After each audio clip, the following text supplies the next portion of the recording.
শ্যাম শ্যাম রাধে রাধে,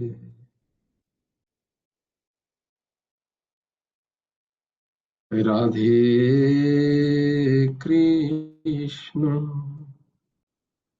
রাধে কৃষ্ণ, কৃষ্ণ কৃষ্ণ রাধে রাধে, রাধে শ্যাম রাধে শ্যাম, শ্যাম শ্যাম রাধে রাধে, রাধে কৃষ্ণ রাধে কৃষ্ণ, কৃষ্ণ কৃষ্ণ রাধে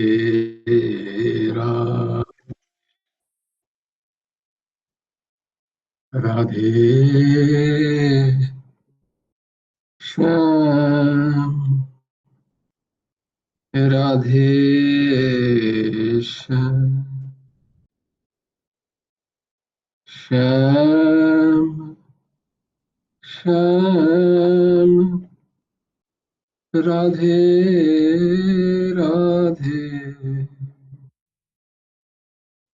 রাধে কৃষ্ণ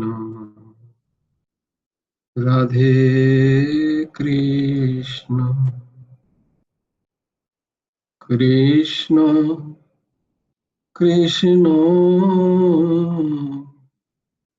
রাধে রাধে, রাধে শ্যাম রাধে শ্যাম, শ্যাম শ্যাম রাধে রাধে, রাধে কৃষ্ণ রাধে কৃষ্ণ, কৃষ্ণ কৃষ্ণ রাধে রাধে। দেরি করে জয়েন করলে কিছু মিস হয়ে যাবে, তো যারা যারা দেরি করে জয়েন করবে তারা কিছু প্রাপ্তি থেকে বঞ্চিত হবে। কটা বাজছে? 7:05। যে সময় দেওয়া হবে সেই সময় জয়েন করতে হবে। এই নয় যে ও তো 5 মিনিট পরেই সব বলতে শুরু করে। তাই জন্য যারা আগে জয়েন করবে তারা পাবে কিছু না কিছু, এবং যারা আবার বেশি থাকে বেশিক্ষণ তারাও কিছু না কিছু পায়, কারণ ওভারটাইম করলে কিছু তো দরকার পাওয়া। ওভারটাইম না, এক্সাক্ট টাইম অ্যাকচুয়ালি যারা জয়েন করছে। জয় জয় শ্রী রাধে, জয় গুরু রাধে শ্যাম। এই নয় যে ক্লাসে স্যার এলে তখনই ঢুকবো, এটা তো ঠিক নয়। ক্লাসের টাইমে আমাদের যেতে হবে, স্যার যে কোনো সময় আসতে পারেন, তাই না? বলো দিদি। হ্যাঁ তাদের সময় ওইটাই তো ঠিক। ঠিকই। দেখো ক্লাসের সময় এরকম হয় কি, ঘন্টার পড়ার পরে স্যার আপনি তো জাননি আমি কেন ঢুকবো, এরকম তো হয় না কখনো। তালিকা প্রবাহ চলছে। বহুদিন ধরে একজন বলে বলে বলে বলে কবে যে তোমার নাইট আসবে, কবে যে তোমার নাইট আসবে করে আমাকে নাইট পাল। আমার নাইট করতে ইচ্ছা করে না একদম। আর মানে বলছে কবে নাইট আসবে, কবে নাইট আসবে, মানে তুমি নাইটে যাও আর আমি তাড়াতাড়ি শুয়ে পড়ি। কিরকম চিন্তা করো মানুষের।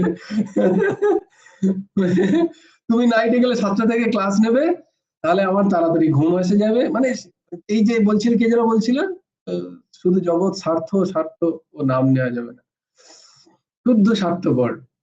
এই নয় যে আমি গিয়ে নাইটে কাজ করে ক্লাস নেব, ক্লাসও নিতে হবে কিন্তু দিয়ে ঠিক টাইমে গিয়ে সেম লেবের তলায় গিয়ে শুয়ে পড়বে, আর তুমি ঠান্ডায় গিয়ে মরো। এবারে কবে যে তোমার নাইটটা হবে, কবে যে তোমার, সেই করে করে নাইটটা আনিয়ে আনা। কি বলবো বলো, জগৎই ऐसा है। তাও তো নাইট চাইছে। বড় বড় মহাপুরুষদের জীবনে দেখবে আগে ভক্তরা পিটিয়েছে, সমাজ আগে তাদের দুচ্ছাই করেছে, তাদের পিটিয়েছে, তাদের অপমান করেছে। হ্যাঁ, যেখানে যেখানে মহাপুরুষরা অপমানিত হয়েছেন, তিরস্কৃত হয়েছেন, জানবে সেখানে সেখানে তারা তাদের নাম হয়েছে। কারণ ভগবান তাদেরকে প্রতিষ্ঠা করতে চেয়েছেন আপামর জনসাধারণের কল্যাণার্থে। তো ঠিক আছে, আমিও নাইট করে কল্যাণার্থে। আমি তো মহাপুরুষ নই। जय जय श्री राधे, जय गुरु राधेश्वर। गुरुर्ब्रह्मा गुरुर्विष्णु गुरुर्देवो महेश्वर, गुरुर् साक्षात् परब्रह्म तस्मै श्री गुरवे नमः। अज्ञानतिमिरान्धस्य ज्ञानाञ्जनशलाकया चक्षुरुन्मिलितं येन तस्मै श्री गुरवे नमः। कृष्णाय वासुदेवाय हरये परमात्मने प्रणतक्लेशनाशाय गोविन्दाय नमो नमः। कृष्णाय वासुदेवाय देवकी नन्दनाय च नन्दगोपकुमाराय गोविन्दाय नमो नमः। वसुदेवं सुतं देवं कंसचाणूरमर्दनम् देवकी परमानन्दं कृष्णं वन्दे जगद्गुरुम्। নবকুমার চতুষ্পটির আরেকটা অধ্যায় তোমাদেরকে স্বাগত।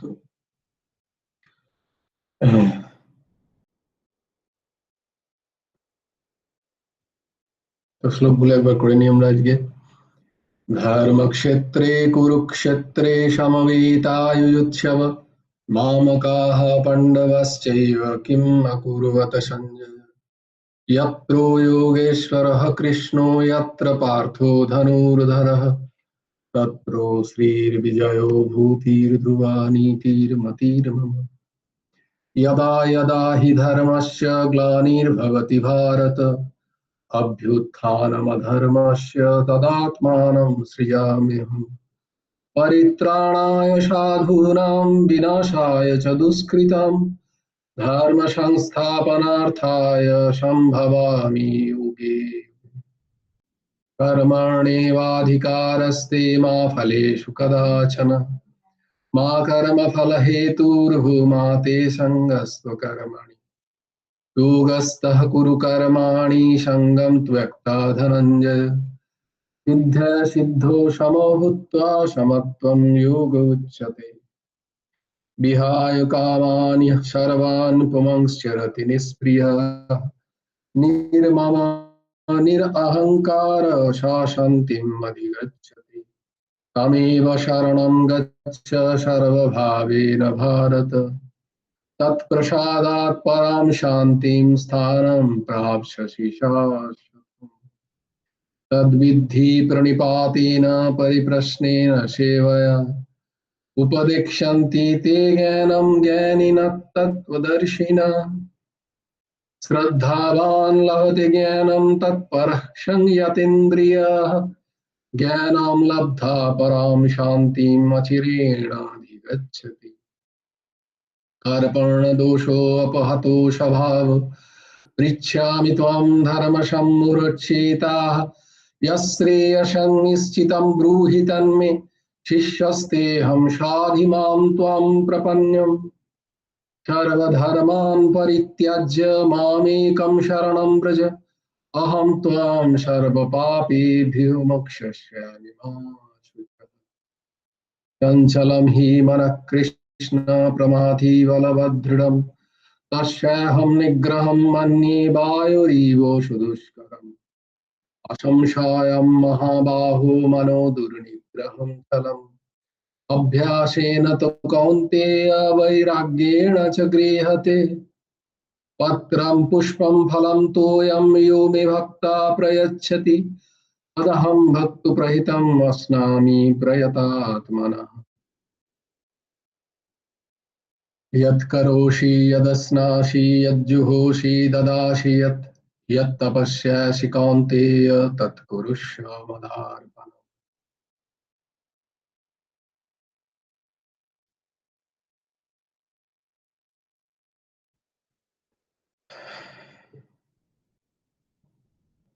তারপর শ্লোকটা কি যেন শুরু, অনন্যশ্চিন্তয়ন। অনন্যচিন্তায়ন্তো মাম। Very good. না সত্যি আমি ভুলে গেছি।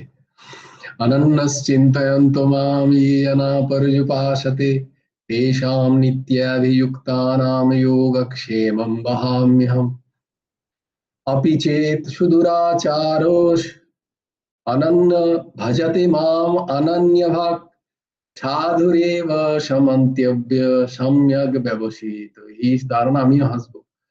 সম্যক ব্যবসিত হি সঃ। তো দিচ্ছিস না যে তুই লেখাটা দিচ্ছিস না, কাজ করছে না, দেখো পিএ স্যালারি কেটে দিতে হবে। ও তো দেয় স্ক্রিনে, বলো। ওকে নাম্বার কম দিতে হবে। হ্যাঁ, নাম্বার কম দিয়ে দিতে হবে, কাজ করছে না ঠিক ঠিক। কি বলে জানো, সেই পরে যেখানে যেখানে চাকরি হয় আমাদেরও হয়, তোমার ওটা কি বলে, কি বলে ওই জায়গাটাকে, অ্যাপ্রিসিয়েশন নাকি, এটা অ্যাপ্রিসিয়েশন লেটার নয়, ওটা একটা প্রোগ্রেস রিপোর্টের মতো সাইন করতে হয়। তো সেরকম আর কি দাঁড়ানো হচ্ছে। আবার হাসছে, আমি আটকে যাচ্ছি বলে। আমি দেখি না দেখে বলছি, মুখস্থ করে, অত সোজা নয়, নেই আমার সামনে। জয় জয় শ্রী রাধে। তো আমরা পরম পূজ্য পরমারাধ্য শরণাগত বৎসল, শিষ্য বৎসল, ভগবত বৎসল ঠাকুর পরমহংস শ্রী শ্রী হেমন্ত দেবজিউর রচিত গুরুমুখী গীতা উপদেশ গ্রন্থের অবলম্বনে আমাদের গীতা চর্চা। আজকে আমরা কি দেখব?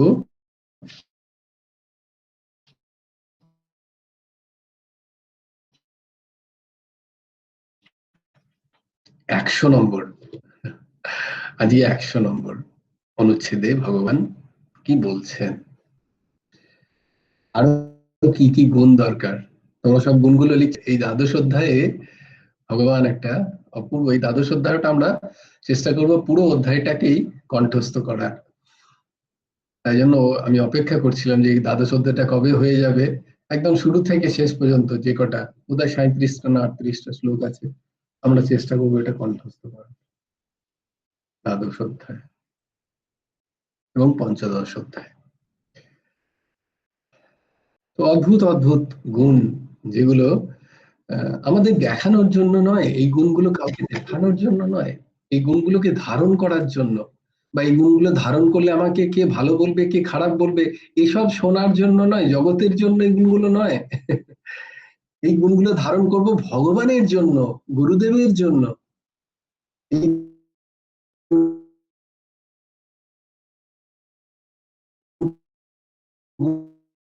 গুণগুলো ধারণ করে জগৎকে স্বাভাবিকভাবেই সেটা হবে যদি আমার মধ্যে সেই গুণ চলে আসে। জগতের কাছ থেকে তো সে বলছিলাম না যে যেহেতু সমস্ত হৃদয়ে ভগবান বাস করছেন, তাই তো এই গুণগুলো যদি আসতে থাকে তাহলে তো জগৎ তোমাকে এমনিতেই বলবে যে না না খুব ভালো মানুষ, কিন্তু তাদের কাছ থেকে এটা শোনার যেন কোনো লালসা না থাকে, কোনো স্পৃহা না থাকে, বা সেটা শুনে যেন কোনো অহমের বোধ না হয় কখনো, এইটা দেখতে হবে। এই গুণগুলো তো ধারণ করা একদম ভেতর থেকে, যারা ধারণ বোধ আসবে না, কিন্তু যারা বাইরের অভিনয় করবে এই গুণের, তাদের মধ্যে কিন্তু ওই অহম বোধ বা তাদের মধ্যে ওই স্পৃহা আসবে। মা আমি এত ভালো, অথচ দেখো আমাকে কেউ পাত্তা দেয় না, আমাকে কেউ জিজ্ঞেস করে না, আমার সম্বন্ধে কি বললো কে, কিছু বললো না তো, আমি এত ভালো মানুষ। এগুলোর জন্য নয় এই গুণগুলো, এই গুণগুলোকে এঁটো করো না। দারুণ একটা কথা বলতেন পরমহংস ঠাকুর আহ রামকৃষ্ণদেব, যে এঁটো করো না এগুলোকে। মানে জগতের কাছে শোনার জন্য লালায়িত থেকো না। একবার হয়েছে না, আহ মহামতি আকবর, তোমাদেরকে আগেও শুনিয়েছি এই ভাগবতী কথা, যে মহামতি আকবর তানসেনকে বলছেন, মিয়া তানসেন, তোমার তো অদ্ভুত প্রতিভা, তোমার গান শুনলে তোমার যে লয়, তাল, তালের যে বোধ, শুনলে সত্যিই বিভোর হয়ে যায়। তো এই হিন্দুস্তানে কি আর কেউ আছে যে তোমার সমকক্ষ? বলছেন, সম্রাট, আমি তো কিছুই নই, একজন আছেন, তিনি আমার গুরুদেব, তার যদি আপনি শোনেন কথা, তাহলে তো আপনি নিজেকেই ভুলিয়ে যাবেন। বলে, আরে বাপরে, তোমার থেকে? বলে, হ্যাঁ, আমি তার শিষ্য, তোমার গুরুদেব। হ্যাঁ হ্যাঁ, বলে তাকে ডেকে নিয়ে আসো। বলে, ডেকে নিয়ে আসা কি, তিনি তো এমনি গেলেও আপনি শুনতে পারবেন না। বলে, বাবা, কি? বলে, সে মহাপীড়, বিশাল মহাত্মা সন্ত, কোথায় থাকেন? বৃন্দাবনে। তো আমি কি শুনতে পাবো না কোনোদিন তার গান? বলে, না, এমনি গেলে তো আপনি শুনতে পাবেন না। বলে, না, কোনোভাবে চেষ্টা করো, কোনোভাবে চেষ্টা করো। বলে, ঠিক আছে, আপনি যদি লুকিয়ে আমার সাথে যেতে পারেন, কোনো সৈন্য যাবে না, কেউ যাবে না, আমরা দুজনে একদম লুকিয়ে লুকিয়ে যাবো, রাজি কি ছদ্মবেশে? বলে, হ্যাঁ, নিশ্চয়ই, অবশ্যই। তো আকবর আর তানসেন দিল্লি থেকে তারা বৃন্দাবন গেলেন ছদ্মবেশে লুকিয়ে। নিধুবনে তখন থাকতেন মহান সন্ত আমাদের হরিদাস জি আচার্য, ইনিও নিম্বার্ক পরম্পরায় হরিদাস মহাপ্রভু। ওই হরিদাস আর এই হরিদাস এক নন। মানে এই হরিদাস যিনি শ্রী চৈতন্য মহাপ্রভুর, যিনি হরিদাস, যাকে অনেকে জগন হরিদাসও বলা হয়, তার যারা কথা, ওই হরিদাস আর ইনি আলাদা, ইনিও হরিদাস মহাপ্রভু তার নাম। তো সেই হরিদাস মহাপ্রভু তিনি নিধুবনে থাকতেন। আজকে যে বাঁকে বিহারীর কথা সে শোনো, বাঁকে বিহারী খুব ফেমাস ঠাকুর এই বৃন্দাবনে। তো তিনি প্রকট হয়েছেন এই হরিদাস মহাপ্রভুর হাত ধরে ওই নিধুবনে। নিধুবনে প্রকট হয়েছেন, কিন্তু তাকে স্থাপনা করে করানো হয়েছে এখানে। তো সেই হরিদাস মহাপ্রভু তিনি ওই নিধুবনে থাকতেন, আর রাত্রে, গভীর রাত্রে তিনি যখন যুগল কিশোরের রাস সংগঠিত হতো, এখনো হয় ওই নিধুবনে, তো তিনি তখন সেই রাস অবলোকন করে তিনি যুগল কিশোরকে তার নিজে স্বরচিত কিছু না কিছু গান শোনাতেন। তো সেরকমই তানসেন মিয়ার আমাদের আকবর, মাহমুতি আকবর একদিন গিয়ে ওরকম নিধুবনে, একটা ঝোপের, বৃন্দাবন তো, ওখানে বড় বড় বৃন্দার বন, মানে ওখানে বড় বড় তুলসী বন আছে, তুলসী গাছ বিশাল বড় বড়। তো সেইখানে চুপচাপ বসে আছে যে কখন হরিদাস মহাপ্রভু গান গাইবেন। এমনি সামনে গেলে তো গাইবেনই না, কারণ উনি এটা বলার জন্য আর কি। তো যাকে সেই অনেক রাত হলো, তখন হরিদাস মহাপ্রভু যেন কিছু দেখছেন, সামনে যেন কেউ সামনে বসে আছে, সেই তাদেরকে শোনাচ্ছেন তার তান। সে অপূর্ব, দিব্য, যেন গন্ধর্ব, মানে স্বর্গ থেকে নেমে এসছেন তার গলায়। অপূর্ব অপূর্ব, অপ্রাকৃত, এটা প্রাকৃত জগতেরই নয়, যেন এমন বস্তু। যখন সেটা শেষ হলো, তখন আকবর এমন ভাবেই হারিয়েছিলেন নিজের মধ্যে, যে সেটা শেষ হওয়ার সঙ্গে সঙ্গেই বাহ করে উঠেছেন। তো নিজের মধ্যে, তো গিয়ে বাহ বাহ বাহ, ক্যা বাত ক্যা বাত ক্যা বাত, সঙ্গে সঙ্গে নিয়ে হরিদাস মহাপ্রভু সচেতন হলেন, কে কে কে ওখানে? তো তানসেন বললেন, ব্যাস হলো, এবারে আমার গেল সব। তো তিনি কোন রকমে গুরুদেবের কাছে সাষ্টাঙ্গ দণ্ডবোধ করে, হে প্রভু ক্ষমা করে দেবেন, হিন্দুস্তানের বেতাজ বাদশাহ মহামতি আকবর, উনি আপনার গান শুনতে চেয়েছিলেন। তো আমি জানতাম যে আপনি কাউকে শোনান না,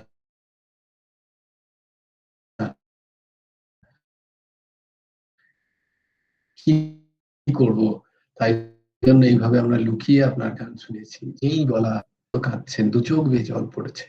বলছে, তানসেন এ কিয়া কিয়া তুমনে, এটা কি করলে তুমি? তুমি আমার ভগবানের প্রতি নৈবেদ্যকে ঝুটা করে দিলে, এঁটো করে দিলে। ভগবানকে নৈবেদ্য আমি ভোগ চড়াই, সেটা তোমরা শ্রবণ করে আমার সেই এঁটো করে দিলে। দেখো মহাপুরুষের ভাব। তো এরকম এখনো বলেও যে এই গুণগুলো তোমার মধ্যে আছে, সঙ্গে সঙ্গে কানে আঙুল দিতে হয়। না না না, আমার বিন্দু মাত্র নেই।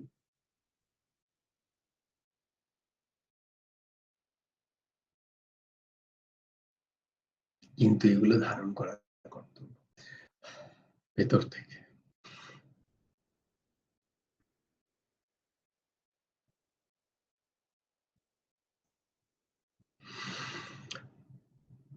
তো 100 নম্বর যে অনুচ্ছেদ, সেখানে ভগবান লিখছেন, ভক্তই যথার্থ সমদর্শী। যথার্থ সমদর্শী হতে গেলে ভগবানের ভক্ত হতে হবে। 12 অধ্যায়ের 18 এবং 19 নম্বর শ্লোকের তিনি এখানে উদ্ধৃতি করেছেন। সমঃ শত্রৌ চ মিত্রে চ তথা মানাপমানয়োঃ শীতোষ্ণ সুখ দুঃখেষু সমঃ সঙ্গ বিবর্জিতঃ। সমঃ শত্রৌ চ মিত্রে চ তথা মানাপমানয়োঃ শীতোষ্ণ সুখ দুঃখেষু সমঃ সঙ্গ বিবর্জিতঃ। তুল্য নিন্দাস্তুতির্মৌনি সন্তুষ্ট येन केनचित् अनिकेतः स्थिरमतिर्भक्तिर्मान् मे प्रिय नरः। तुल्य निन्दास्तुतिर्मौनी सन्तुष्ट येन केनचित् अनिकेतः स्थिरमतिर्भक्तिमान् मे प्रिय नरः।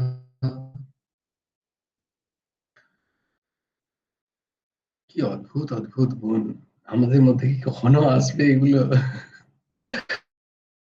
গুরুদেব কৃপা করুন, গুরুদেব কৃপা করুন। সমশত্রৌ চ মিত্রে চ তথা অপমানায় শীতোষ্ণ, শীত উষ্ণ, দুঃখ সুখ দুঃখেষু সমঃ, তারপর কি সঙ্গ বিবর্জিত। যিনি সঙ্গ বিবর্জিত, কঠিন এটাই, এই ব্যাখ্যা যদি হয়ে যায় এক্ষুনি। সঙ্গ বিবর্জিত তো পরে হবে। বলছেন, চেতন অচেতন যাবতীয় বিষয়ে সৌন্দর্য বোধ রহিত। সঙ্গ বিবর্জিত মানে আমি কারোর সঙ্গ করবো না, এটা নয়। খুব কঠিনের ব্যাখ্যা। সঙ্গ বিবর্জিত মানে একা থাকা নয়, একান্তে গিয়ে বাস করা নয়। তোমাদের বারবার বলছি, এগুলো খুব ক্লিয়ার রাখবে এই পিকচার গুলো। সঙ্গ বিবর্জিত মানে একা হয়ে যাওয়াটাকে সঙ্গ বিবর্জিত বলে না। কারোর সাথে মোহ প্রাপ্ত হওয়া, আসক্ত হওয়া, এইটাকে সঙ্গ বিবর্জিত বলে। আমি আসক্ত হয়ে আছি, আমি কারোর সাথে মোহপ্রাপ্ত হয়ে আছি, আমার মনে তার তার প্রতি আমার মোহ জেগে আছে, সে আমি যেখানেই থাকি না কেন, আমার বডিলি ডিস্টেন্স যতই না হোক না কেন, আমি তার সঙ্গ করছি। তাই গুরুদেবের প্রতি, গুরুদেবের সাথে যদি আমার মোহ হয়ে যায়, গুরুদেবের সাথে যদি আমার আত্মীয়তা হয়ে যায়, আমার আত্মার সাথে যদি গুরুদেবকে আমি লাগিয়ে ফেলতে পারি, তাহলে যদ্যপি প্রয়োজন হয় না তবুও ভালো, যাওয়া উচিত। তো আমি যেখানেই থাকি না কেন, আমি সঙ্গ বিবর্জিত নই গুরুদেবের। আমি যদি আশ্রমের কথা ভাবি, আশ্রমের কথা চিন্তন করি, আশ্রমের ভালোটা মন্দটা আমি চিন্তন করি, আশ্রমবাসীদের যদি আমার চিন্তন হয়, তাহলে আমি নিরন্তর তাদের সঙ্গ করছি। আর যদি আশ্রমে থেকেও আমার বাড়ির কথা মনে পড়ে, আমার সংসারের কথা মনে পড়ে, আমার আমার বিজনেস, আমার কি বলবো, ঘর মাকান দোকান চাকরি বাকরি, এর কথা যদি মনে পড়ে, তাহলে আমি আশ্রমে থেকেও আমি কোথায় সঙ্গ করছি? আমি হয়তো সঙ্গে আছি, এই এখনই আছি হয়তো, আমি গীতা ক্লাস করছি, কিন্তু আমার মন এখানে নেই, আমার কিছু শ্রবণ হচ্ছে না, আমার শ্রবণ হচ্ছে না, তাই জন্য আমার ধারণ হচ্ছে না, কারণ তখন আমার অন্যদিকে মন, আমি তাদের সঙ্গ করছি। এইটা সঙ্গ হচ্ছে না, সৎ সঙ্গ হচ্ছে না।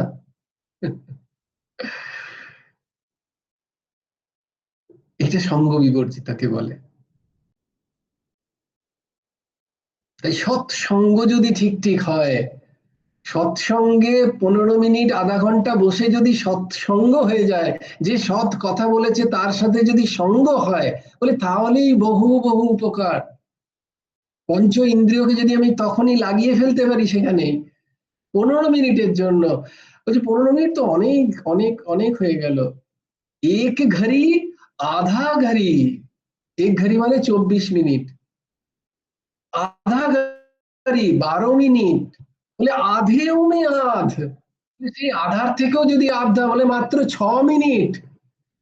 কখন? সারা দিনে 24 ঘন্টায়।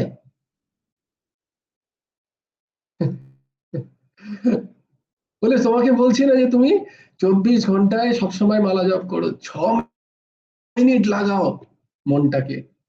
এক ঘড়ি আধা ঘড়ি आधे में आध, तुलसी संगत संत की हरे कोटि अपराध। 6 মিনিট লাগাও খালি, সবকিছু ভুলে গিয়ে সঙ্গ লাগাও, সৎসঙ্গে লাগাও মন।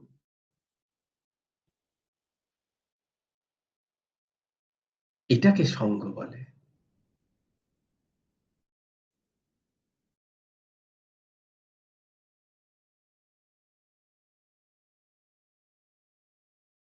সঙ্গ বিবর্জিত,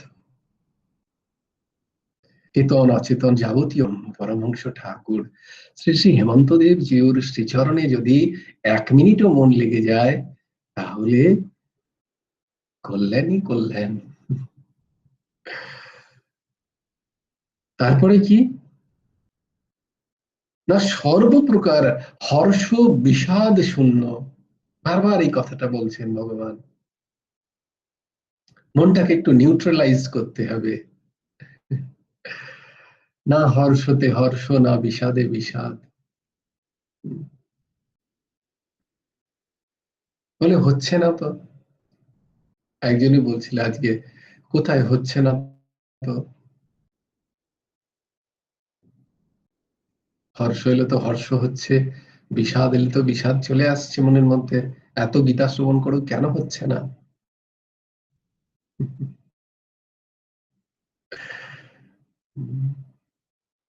বলে বলে কোনো চিন্তা নেই, কোনো চিন্তা নেই, लगे रहो, कोई बात नहीं, लगे रहो, লেগে থাকো। সুখ দুঃখে তুল্য জ্ঞান নিবন্ধন, সুখ দুঃখজনক স্তুতি নিন্দায় যার সমজ্ঞান।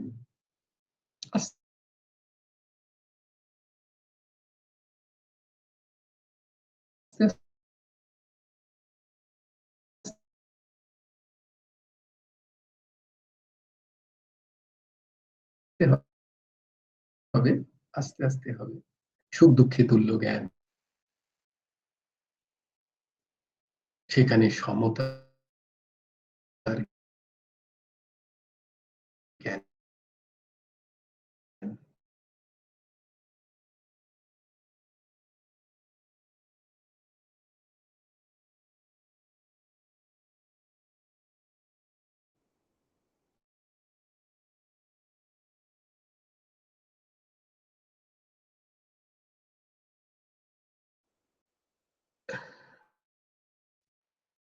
আগে তাই জন্য সম্মানের জায়গা যদি হয়, স্তুতি যদি কখনো হয়, সেখান থেকে নিজের মনকে সরিয়ে নিয়ে এসো।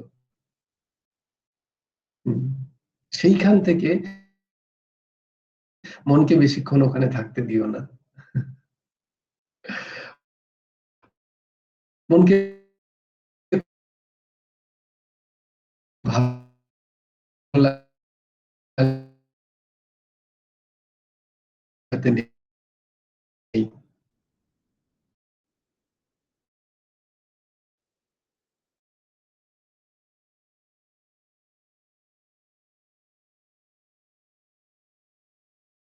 স্তুতিতে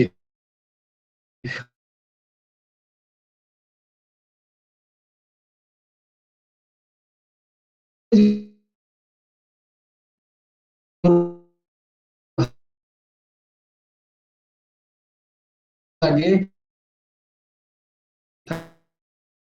নিন্দায় মন বিষণ্ণ হবে হবে। যিনি যিনি নেটওয়ার্ক ডিস্টারবেন্স। আমি মোবাইলে জয়েন করছি, আবার এরকম হবে হয়তো।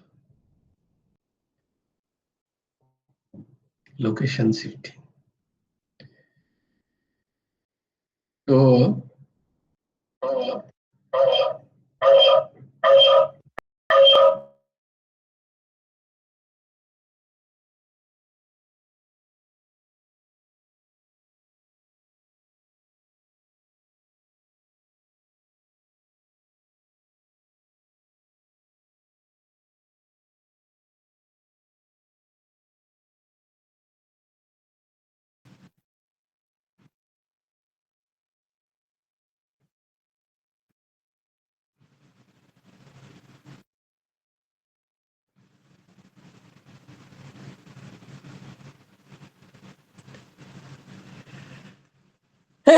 হরি বল। ও মিটিংটাই এন্ড হয়ে গেছিল।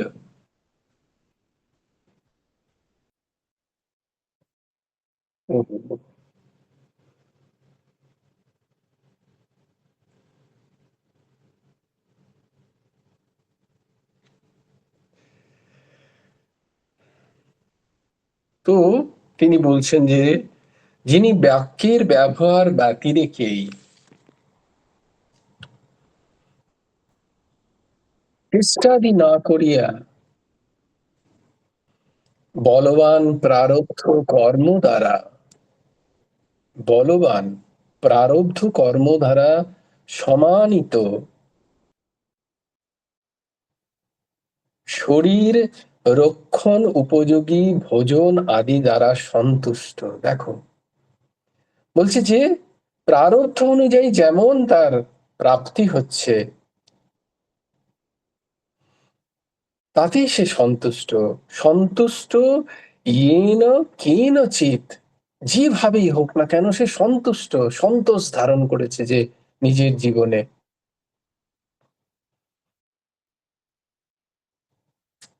সে ভগবানের অতি প্রিয়, যার কোনো কমপ্লেন নেই কোনো বিষয়ে, যে কখনো কোনো বিষয়ে কখনো নিজের কি বলবো নিজের অসন্তোষ প্রকাশ করে না, বা অসন্তুষ্ট হয় প্রথমত প্রকাশ, তারপরে হওয়া। আমি খুব অসন্তুষ্ট কিন্তু আমি প্রকাশ করছি না, এটা হচ্ছে সাধন, এটা সাধন, এটা তপ। এই তপ করতে করতে করতে করতে একদিন ভেতর থেকে এই অসন্তোষের ভাব চলে যায়। যে আমি যদি প্রকাশই না করতে পারি তাহলে আর অসন্তোষ হয়ে লাভটা কি ভেতর থেকে? তার থেকে অসন্তুষ্টই হব না আমি, সবসময় সন্তুষ্ট থাকি। কিন্তু যত প্রকাশ করবে তত মনের মধ্যে অসন্তুষ্টের ভাবটা আরো পুষ্ট হয়। তাই অসন্তোষ হলেও প্রকাশ না করা, এটা থেকে শুরু করতে হয়। এটা শুরুর দিকে সাধন। আমি যে অসন্তুষ্ট হব না, এ তো খুব চরম একটা কথা, খুব উচ্চ পর্যায়ের স্থিতি মানসিক, কিন্তু সেটা আমার নেই। কিন্তু আমি কি করতে পারি? আমি অসন্তুষ্ট তো হচ্ছি, আমি চেষ্টা করব সেখান থেকে নিজের অসন্তোষকে ব্যক্ত না করে সেখান থেকে বেরিয়ে আসা, সেখান থেকে নিজেকে ছিন্ন করে দেওয়া, সেখান থেকে কোনোভাবে বেরিয়ে চলে আসা, এইটার চেষ্টা করতে হবে। এটা হচ্ছে সাধন, এটা হচ্ছে প্র্যাকটিস। এটা করতে করতে করতে করতে একদিন সত্যিই যদি কোনো অসন্তোষের কারণও হয়, তখন দেখবো আমার মনের মধ্যে কোনো অসন্তোষের ভাব জাগছে না, কারণ আমি জানি আমার প্রকাশ করার ক্ষমতা নেই। আমাকে নয় এখান থেকে চলে যেতে হবে, আর না হলে আমাকে চুপ থাকতে হবে ওখানেই বসে। এটাই হচ্ছে আমার সাধনা, আমার জন্য, অন্য কারোর জন্য নয়। খুব অসন্তোষের কারণ হয়েছে হয়তো, পরম হয়তো আমার রাগ আসছে, ভেতরে ভেতরে ক্রোধ আসছে, আমি সন্তুষ্ট নই একেবারেই, কিন্তু আমি প্রকাশ করছি না। এইরকম। এবং সেটা সব থেকে বড় হয় যখন ভোজন, বেসিক নিড, যেগুলো আমাদের খাদ্য, বস্ত্র, বাসস্থান, যখন আমাদের অসুবিধা হয়, তখন আমরা বেশি অসন্তুষ্ট হয়ে যাই, তাই না? সব থেকে বেশি অসন্তুষ্ট আমরা হই যারা আমরা এখানের মধ্যে আছি, তাদের বস্ত্র আছে, হয়তো থাকার জায়গাও আছে, থাকার জায়গার জন্য অসন্তোষ। কি অসন্তুষ্ট হই? ভোজনে আমাদের খুব অসন্তোষ জাগে, যে এরকম খাবো না, এরকম চাই, এটা জুটলো না আজকে, ওটা কেন, এই সময় তো আমি এটা করতাম। বা কি সে অসন্তোষ, এই যে খুব ঠান্ডা, খুব গরম পড়েছে, আমি অসন্তুষ্ট। প্রকৃতি থেকে আমাদের অসন্তোষ, সবাইতেই যেন একটা সন্তুষ্টের ভাব নেই। তাই বলছে প্রকাশ করো না, সহ্য করো, সহ্য করো। অসন্তোষকে সহ্য করতে করতে তবেই সন্তুষ্ট মন হয়। তারপরে কি বলছে? অনিকেত। অনিকেত মানে যার ঘর নেই, যে ঘরে থাকে না, এই কথাটার মানে হচ্ছে অনিকেত। অনিকেত অনেক নাম দেখবে, অনিকেত মানে যার ঘর নেই, কিন্তু এখানকার মানেটা ঠিক এইরকম নয়। যদ্যপি সরাসরি মানে তো এটাই, অনিকেত। নিকেত মানে নিকেতন মানে হচ্ছে ঘর, আর অনিকেত মানে যার ঘর নেই। তো অনিকেত কি না, যার ঘর নিজের বলতে কিছু নেই, যেটা আমার ঘর, নিজের ঘর বলতে কিছু নেই। ঘর আছে, সে বাস করে, কিন্তু না, এটা আমার নয়, ভগবান অতি কৃপা করে আমাকে এখানে থাকতে দিয়েছেন। সে যেখানেই হোক, নিজের ঘরটা, নিজের যেটাকে বলি আমরা, যেটা আমার ঘর, বলছে এই যে আর বোধ, যেখানে সে থাকে সেইটাকে তার নিজের মমত্ব বুদ্ধি না করে, মম বুদ্ধি, অহম এবং মম, আমি এই এবং এইটা আমার বাড়ি, এই ভাব যদি ত্যাগ করতে পারে কেউ, তাকে বলে অনিকেত। অনিকেত, এটাকে বলে অনিকেতের ভাবনা, যে আমি এই না আমার রূপ, আর এইটা আমার ঘর, এটা আমার বাড়ি, এইরকম ভাবনাটাকে বলা হয় যে তার মমত্ব বুদ্ধি আছে সেই ঘরের প্রতি। বলিস যে ব্যক্তি ওই ওই গৃহের প্রতি মমত্বহীন হয়েছে, যার নিজের অহং ভাব চলে গেছে সেই গৃহের প্রতি, সে যেটাই হোক না কেন, সেটা আশ্রম হতে পারে, সেটা তার নিজের ঘর হতে পারে, তার কেনা ঘর, তৈরি করা ঘর হতে পারে, বলছে যে এইরকম যার, এখানে ভগবান বলছেন, গুরুদেব বলছেন যে একত্র বহুকাল যে বাস করে না, যে একত্র বহুকাল বাস করেন না, তাকে অনিকেত বলছেন। যিনি পরমার্থ বিষয়ক মতি স্থির করেছেন, যিনি স্থিরমতি, স্থিরমতি মানে ওই যে সম্যক ব্যবসিত, স্থিরমতি, এগুলো সব একই মানে। যার বুদ্ধি ব্যবসিত হয়ে গেছে, যার মতি স্থির হয়েছে, এইরকম ভক্তিমান যিনি ভগবানের প্রতি, ভগবান বলছেন সে অতি প্রিয় আমার। ভক্তি, গুরুদেব লিখছেন, ভক্তি মুক্তির শ্রেষ্ঠ কারণ। ভক্তি মুক্তির শ্রেষ্ঠ কারণ, এটাই দৃঢ়ভাবে প্রতিপাদনের জন্য পুনঃ পুনঃ ভক্তির উল্লেখ করছেন ভগবান। যে ঠিক ঠিক যে মুক্তি, ওই 5টি মুক্তি চান না, শালক্য, শাস্তি, সারূপ্য, সামীপ্য, সাযুজ্য, এই 5টা মুক্তি তাদের কাছে, যারা যারা যোগ মার্গের, জ্ঞান মার্গের, তারা এই মুক্তি চান। কিন্তু ভক্ত এই মুক্তির জন্য লালায়িত নয়। ভক্ত ভগবদ ভাবাপত্তি রূপ মুক্তির। তাই ভগবান বলছেন যে আমার প্রতি ভক্তি আছে, সেটি হচ্ছে পরম মুক্তি। সেটার জন্য ভগবান এই ভক্তির কথা বারবার বিভিন্ন যে সমস্ত গুণাবলী আছে, সেই গুণাবলীর মধ্যেও তিনি সবশেষে ব্যবহার করছেন ইউ মে ভক্তা স্বামী প্রিয়। সেই এক সচ্চিদানন্দ রূপ ভগবান পরাৎপর পরব্রহ্ম শ্রীকৃষ্ণের শ্রীচরণে যার একনিষ্ঠ অনন্য মতি হয়েছে, স্থির চিত্ত হয়েছে,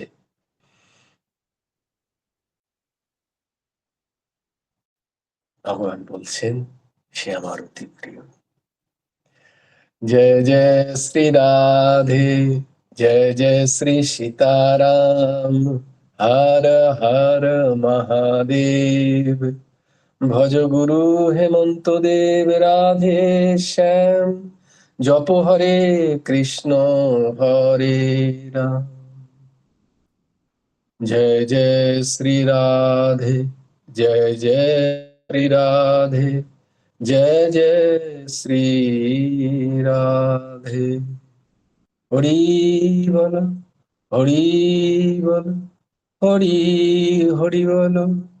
জয় গুরুদেব, জয় গুরুদেব, জয় গুরুদেব। জয় জয় পরমহংস ঠাকুর শ্রী শ্রী হেমন্ত দেব জিউর জয়। জয় গুরু রাধেশ্যাম। শ্রী গুরার্পণমস্তু, শ্রী হেমন্ত দেবার্পণমস্তু। সবাই ভালো থেকো, সুন্দর থেকো, সুস্থ থেকো। হ্যাঁ দিদি, জয় গুরু রাধেশ্যাম, বলো।